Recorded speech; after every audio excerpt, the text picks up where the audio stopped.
የዜናው ንጉስ ዲለም ፔጅ እውነተኛ ገጽታዋና ባህሏን ማራኪነቷን በአይኑ አይቶ ለዓለምና በሚሊዮኖች ለሚቆጠሩ ተከታዮች ለማስተዋወቅ አፈሯን የረገጠላት ኢትዮጵያ የብዙሃን ነፍስ መደገፊያ፣ የብርቅዬ እንስሳት መሸሸጊያ፣ የአዋፍት ዜማ ቅኝት፣ የፍጥረትን የማንነት ጥያቄ የመለሰች ነብይ የመሰከረላት የቃል ኪዳን ምድር ኢትዮጵያ ጠፋች ሲባል የበዛች አበቃላት ሲሏት ያንሰራራች ለጥቁር ህዝቦች የነጻነት በር የከፈተች የብርታት የጽናት ያልበገር ባይነት ምሳሌ ኢትዮጵያ በታሪክና በተፈጥሮ ውበቷ ብቻ ሳይሆን በልዩ ማራኪነቷም የብዙዎችን ልብ የምትገዛ ከፍ ብለው ሰማይ ከሚነኩት ውብ ተራሮቿ ጀምሮ እስከ አስደናቂዎቹ ስምጥ ሸለቆቿ ድረስ ባላት መልክዓ ምድር ማንኛውንም ተመልካች በአግራሞት እጅን በአፍ የምታስከድን የድንቆች ድንቅ ምድር ኢትዮጵያ።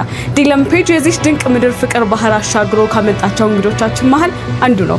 የዓለምን ወቅታዊ ወሬዎችና ሁነቶች መዳፉ ውስጥ አስገብቶ በመያዝ የሚታወቀው የቲክቶኩ የዜና ንጉስ ዲለን የቃል ኪዳኗን ምድር ለመጀመሪያ ጊዜ ሲረግጥ በኢትዮጵያ ግርማ ሞገስና ማራኪነት ለመደነቁ ፊቱ ላይ ከሚነበበው ደስታ በላይ ምስክር የለም። የነጻነትና የኩራት ተምሳሌት የሆነችውን ይችን ውብ ሀገር በአይኑ ለማየት መጥቶ በኮሪደር ልማት ውበትና በሸገር አስደናቂ ገጽታ ተማርኮ በአዲስ አበባ የእድገትና የዘመናዊነት መገለጫ በሆኑት ውብ መንገዶችና መናፈሻዎች ላይ ሲዘዋወር በግርማዋ ተደምሟል።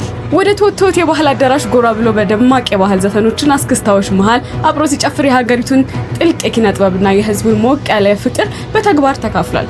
ኢትዮጵያን የዲጂታል ምህዳርና ሀገሪቱ የደረሰችበት ከፍተኛ ቴክኖሎጂ ደረጃ በቅርብ ተመልክቶ የተገረመው ዲለን ባህላዊውን የሀበሻ ልብስ ለብሶ በእጣም መዓዛ በተከበበው የቡና ስነ ስርዓት ላይ ታድሞ ያንን ልዩ መስተንግዶና ፍቅር ሲያጣጥም ኢትዮጵያ ውበት በታሪክ ላይ ብቻ ሳይሆን በህዝቦቿ ልብ ውስጥ የሚኖር የዘላለም እውነት መሆኑን መስክሯል። ኢትዮጵያ የቱንም ያህል የመከራ ማዕበል ቢደቀንባት የነጻነቷን ችቦ አጥፍታ ለጨለማ አትገዛ።